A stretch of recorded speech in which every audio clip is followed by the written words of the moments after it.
The power struggles or, what started to happen.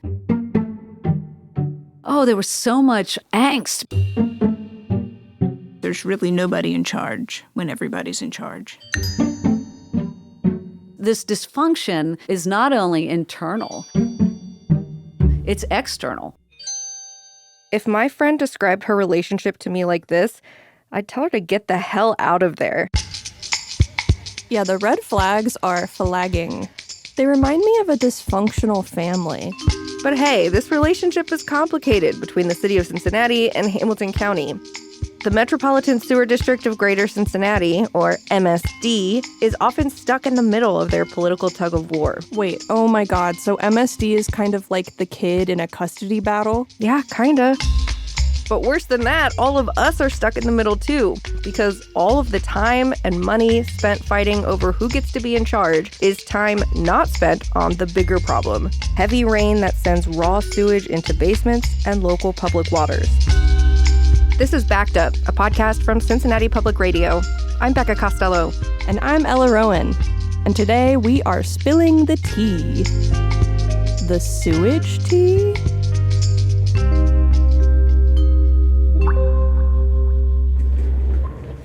Let's head to our trusty bulletin board. We're keeping track of all the clues and evidence that will help us solve the mystery of MSD and why raw sewage is still getting dumped into waterways and getting backed up into homes. I feel like there's a joke here somewhere about Encyclopedia Brown. Or maybe Nancy Pooh. All right, I am putting up a picture of City Hall and a picture of the County Commissioner's office. And I'm tacking them to the board. And I am drawing a picture of them holding hands over a toilet bowl. These days, Cincinnati and Hamilton County are not #relationship goals. So how did these two lovebirds get together anyway? Remember that in the early days of Cincinnati, engineers built a combined sewer system on purpose because it seemed like a good idea at the time. A quick refresh for you. In this kind of sewer system, poop and pee go down the same pipe as stormwater. By the time Cincinnati suburbs were big enough to add their own sewer systems, they knew to build them separately. Stormwater goes in one pipe, and our poop goes in a different pipe. As God intended. Amen. Even though these suburbs were building their own sewer pipes, it was too expensive to build their own treatment plants. But they're like, hey, Cincinnati already has treatment plants. Can't we just send our poop to them? Sharing is caring, after all. So for a couple of decades, Hamilton County is split. There's the Cincinnati sewer system, which has been connected to some of the suburban communities. And then there's a completely different system to handle sewage in all the other Hamilton County suburbs. But none of these sewer systems were doing a stellar job. Nature hasn't changed, but we have. In the 1960s, the Ohio government got serious about water pollution like sewer overflows and threatened cities and counties with an ultimatum. Get your act together or we'll stop approving building permits. These building freezes meant no new housing or restaurants or stores or anything else these communities wanted. So that became a precursor to MSD and the county and the city saying, collaboratively, we need to solve these issues. Our favorite sewer/history nerd, Jack Rennekamp, is back to help tell this epic love story. The city and the county had undertaken a number of studies, but came together and said a collaborative arrangement whereby the city, as the technical and brains trust, so to speak, would exist alongside a county funding apparatus and a political authority that rested with the county. Think of it like a wedding. The city and the county get married, and their vows are the 1968 agreement. Do you, Hamilton County, agree to appoint the city as the sole and complete management agent for the county sewer system? I do. And do you, City of Cincinnati, agree to accept and undertake to perform your duties and responsibilities and functions as such agent, all in accordance with the terms, conditions, and provisions relating thereto as defined and prescribed herein? I do. I now pronounce you the Metropolitan Sewer District of Greater Cincinnati! We end up with a whole new entity, the birth of the Metropolitan Sewer District of Greater Cincinnati. MSD! Not to rain on the parade too much, but this isn't necessarily a love match. It's more of a marriage of convenience. and it's a pretty complicated agreement. The county owns MSD. The Board of County Commissioners sets the budget and the rates. And the city operates MSD, so all the employees work for the city of Cincinnati. Even this basic description, though, doesn't have consensus. From the city's perspective, of course, we would still own all of the assets within the city that the city brought to the MSD in 1968. That's a city attorney speaking to city council back in 2015. The city and the county were facing one of the biggest challenges yet: what to do when the 1968 agreement expired in a couple of years. Most marriages don't have an expiration date from the beginning, but this one did. The agreement that created MSD was for 50 years, and there was no plan for what would happen at the end in 2018. I don't really know what is going to happen, but certainly if there is not a resolution, there is always the potential for some future court proceeding. Officials at the time seemed optimistic, at least at first. Here's then Councilmember Christopher Smitherman. I am not, and I would say that my colleagues are not interested in a divorce. We're interested in a continued marriage with our county partners around MSD. The city and the county operated pretty peacefully together for a while, so why didn't the honeymoon phase last? One reason is the consent decree, which sounds like a royal proclamation you'd hear at the Renaissance Fair. Hear ye, thou waters are polluted with foul fluids, violating the kingdom's laws. Yeah, not that exciting. The MSD consent decree came after a lawsuit filed by the Sierra Club and the Ohio EPA. So let me start by saying it's odd that we use the term consent decree as if everyone understands what that is and knows what that means. Meet Diana Christie, director of MSD. So a consent decree is something that is used typically in the regulatory environment. It means that we have agreed upon solutions to achieve compliance with something that otherwise federal and state EPAs could take action against us for noncompliance. In other words, a consent decree is like a contract. MSD is essentially breaking federal law by dumping raw sewage into local creeks and rivers. And MSD has been breaking that law ever since President Nixon signed the Clean Water Act in 1972. These problems will not stand still for politics or for partisanship. They demand to be met now. But the EPA says, hey, we get it. All these old cities were built this way, and it isn't your fault our standards have gotten higher. So we'll let it slide, as long as MSD follows a plan to eventually stop violating the law. That agreement is the consent decree, finalized around 2004. Then MSD comes up with a plan for how to stop breaking the law. That's something called the WIP. I'm so sorry to inform you, this is yet another acronym, WWIP, the Wet Weather Improvement Plan. The Wet Weather Improvement Plan was finalized in 2009. It's basically a list of projects that will reduce how much untreated sewage is released into waterways. Think like bigger pipes and treatment plants. But there are lots of different ways to fix this problem, and deciding which projects to spend tens of millions of dollars on is not at all easy. And don't forget, this marriage had a 50-year shelf life from the very beginning, and there was no plan for what would happen after that 2018 expiration date. Would they renew their vows? By 2017, officials in both Cincinnati and Hamilton County were ready to call it quits on the relationship. City Council and Hamilton County Commission held several joint meetings in 2017 to find a way to separate amicably. Here's then Mayor John Cranley and then Councilmember Kevin Flynn. If we do nothing and continue to litigate or don't come to a resolution, the closer we get to April 30th, the more you've already spent on litigation. You might as well let the judge make the final call. Everyone loses. We need to be able to put the past behind us so that we can move forward. Like any divorce, it was complicated by shared assets and kids. Not actual children, thankfully, but close to 700 people work at MSD, all of them getting their paychecks from the city. Then County Commissioner Todd Portune was one of the most vocal officials on this issue for a long time, and he didn't sugarcoat how tough it was. Resolving the conflict was no easy deal. Both sides, I guess, may have wanted it to operate different, but that is the hallmark of a good compromise and one forged with the sweat and the blood and the tears that this one was forged out of is probably a very good deal that will stand the test of time. Long story short, the city and county finally came to an agreement to go their separate ways. It was huge. That's Denise Driehaus, one of 3 Hamilton County commissioners.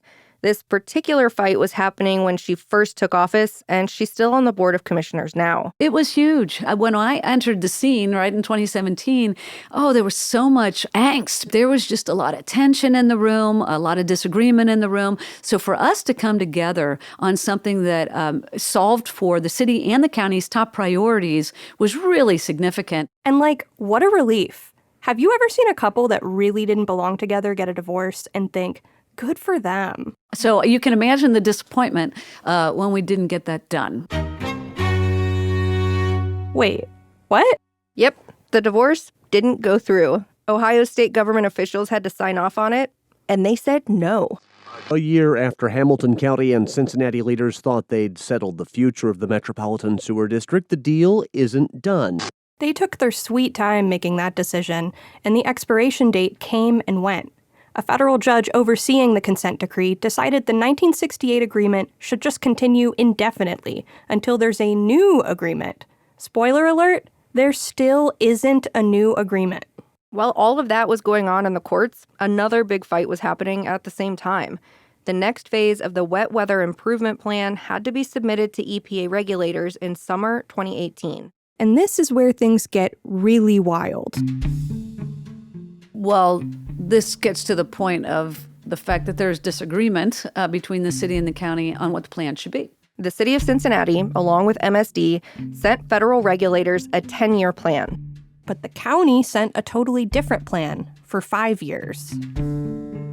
The city's plan did not resemble the county's plan. Some of it was the same and some of it wasn't.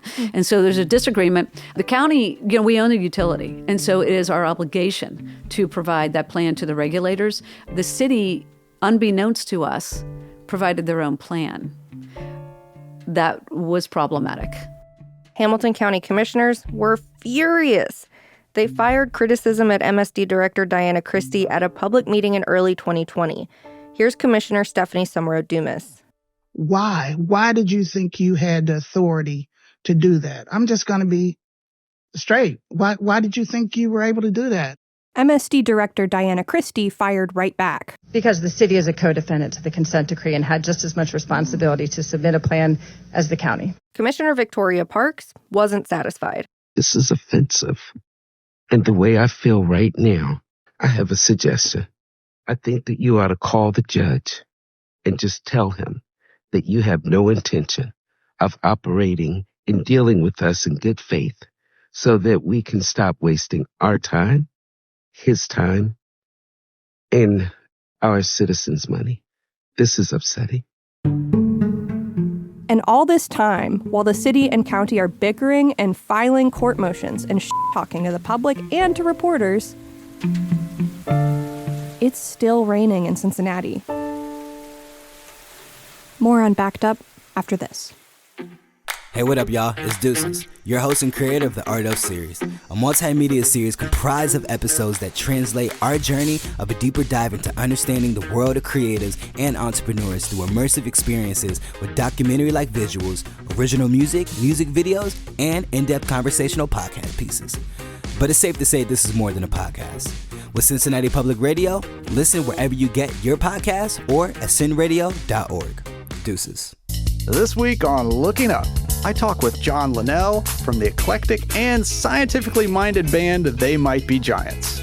Are you still trying to pin me down on this nerd thing? Hey, what is this? What is this podcast anyway? John Flansburgh and I have spent the last 40 years doing something that we felt should just be whatever we like, and that's kind of been the guiding principle of They Might Be Giants. Looking Up is available where you listen to podcasts and WVXU.org.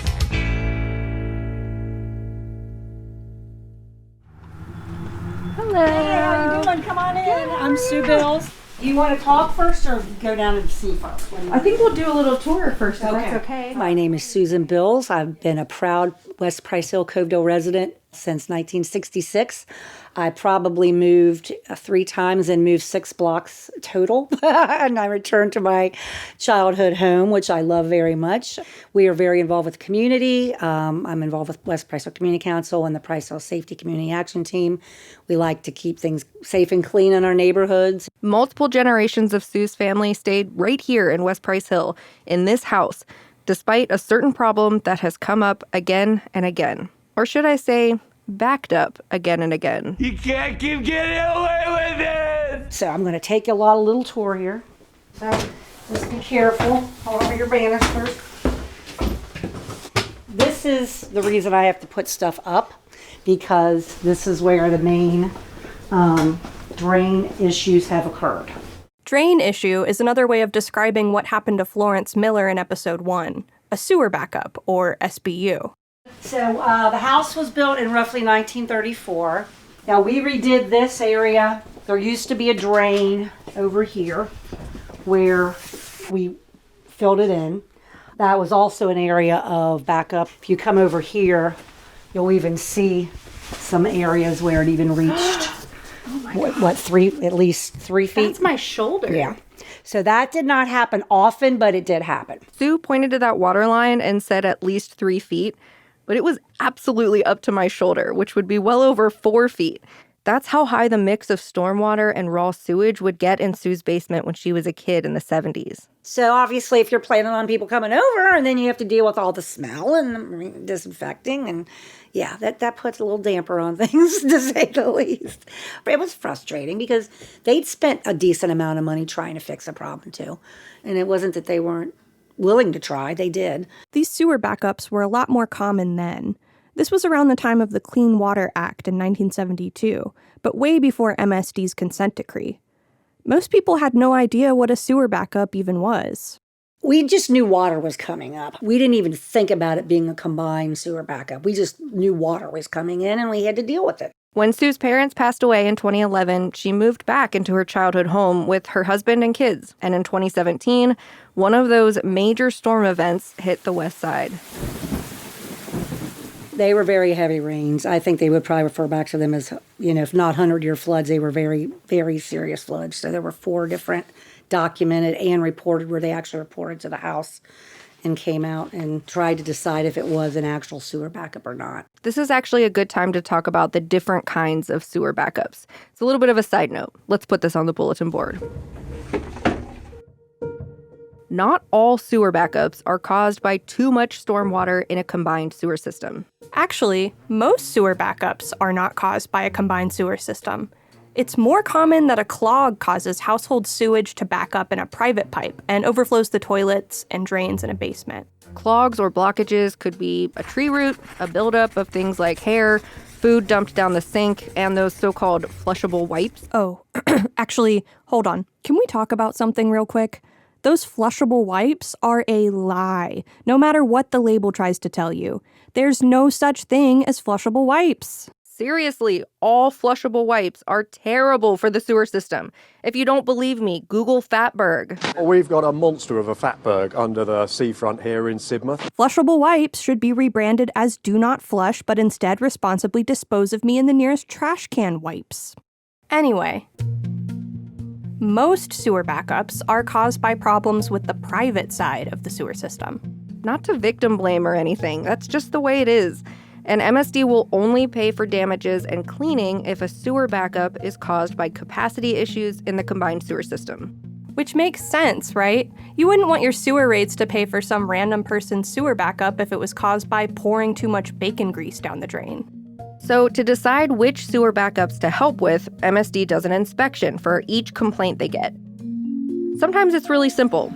Sewer backup on a beautiful sunny day when it hasn't rained in weeks? That's probably a private issue, unless the main sewer pipe has collapsed or something like that. But when there are dozens or hundreds of complaints after a big rainstorm like the one in 2017, it can be harder to determine whether water in a basement is a sewer backup, or flooding from basement windows, or a crack in the foundation.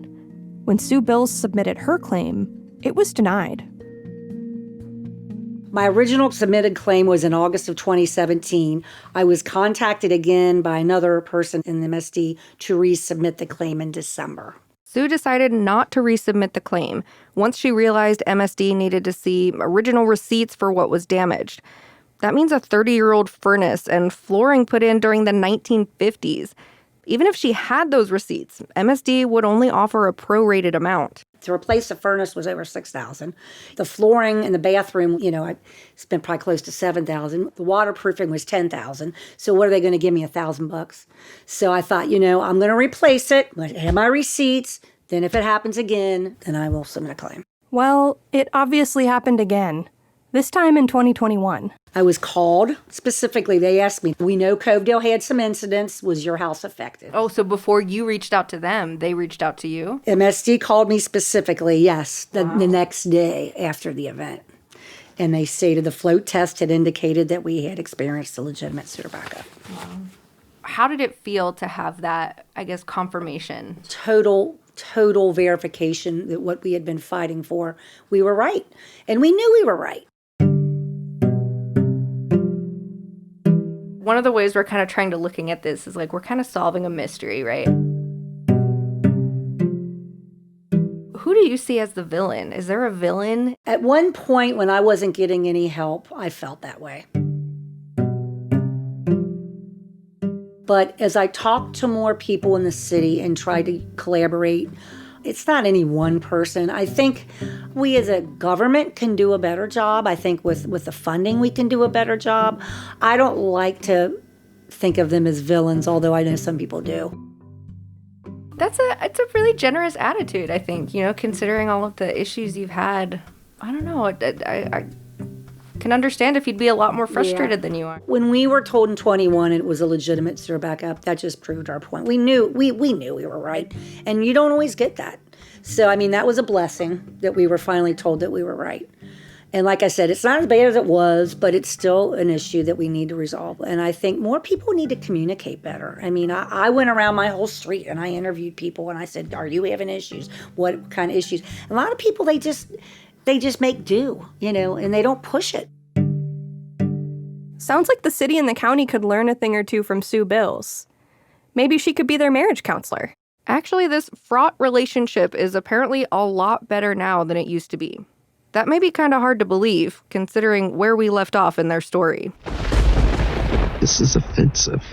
This is upsetting. Yeah, I don't know how much hope I have for those two. And yet, we're hearing good things from all sides. Here's MSD Director Diana Christie. Rather than try to look to something that would be a different structure for MSD, the last few years we've really just worked on improving that, working relationship.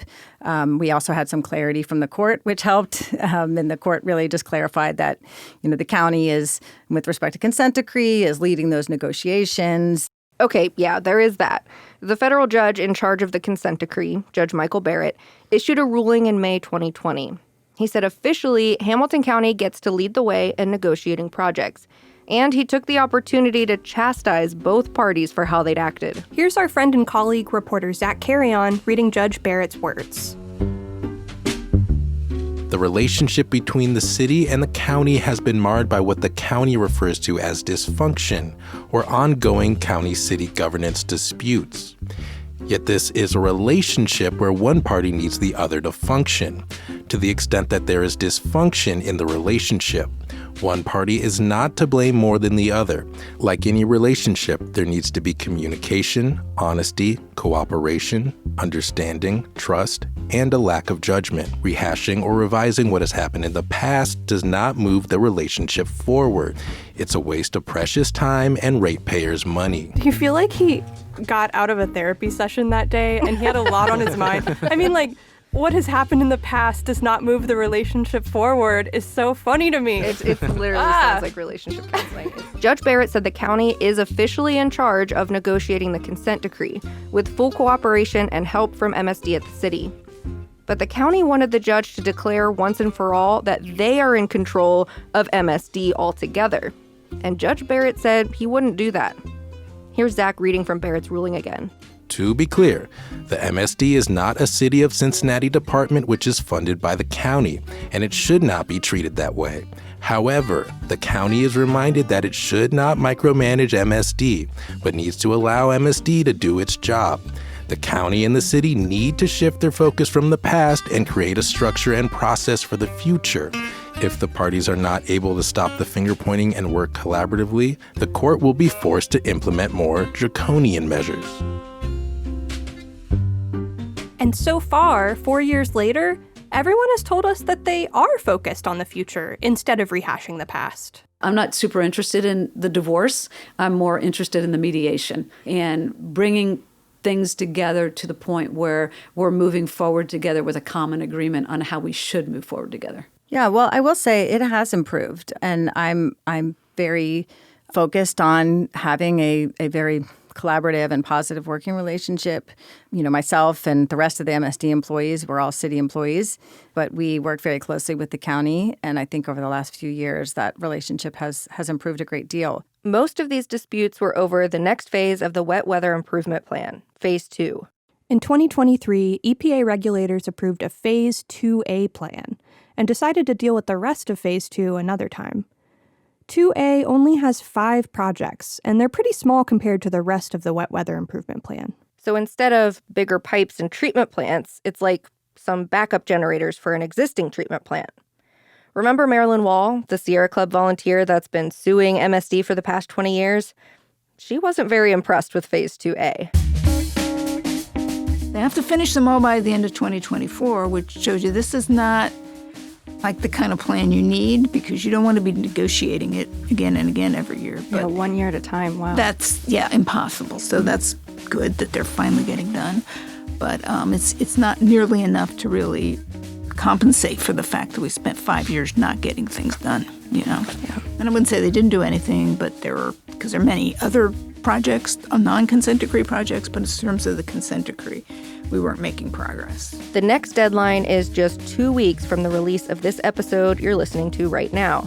The county has to send its proposal for Phase 2B to regulators by June 30th, 2024. The draft is a 10-year plan expected to cost about $1.8 billion.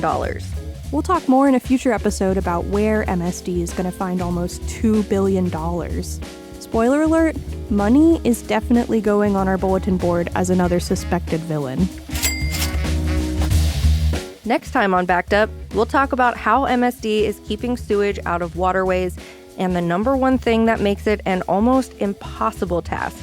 These small amounts can make a big difference. There's a lot more rain coming, so this is getting more urgent as an issue. The water just was coming out and just running right on down the street like a river.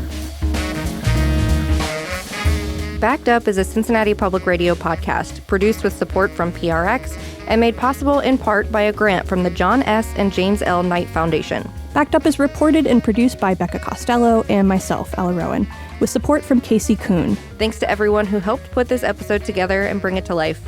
Tana Weingartner, Jen Merritt, Ronnie Salerno, Zach Carrion, Marshall Verbsky, Stephen Baum, Brittany Matey, Kevin Reynolds, and Leslie Smith. Marianne Zalesnik is our VP of News. Janelle Walton is our VP of Content.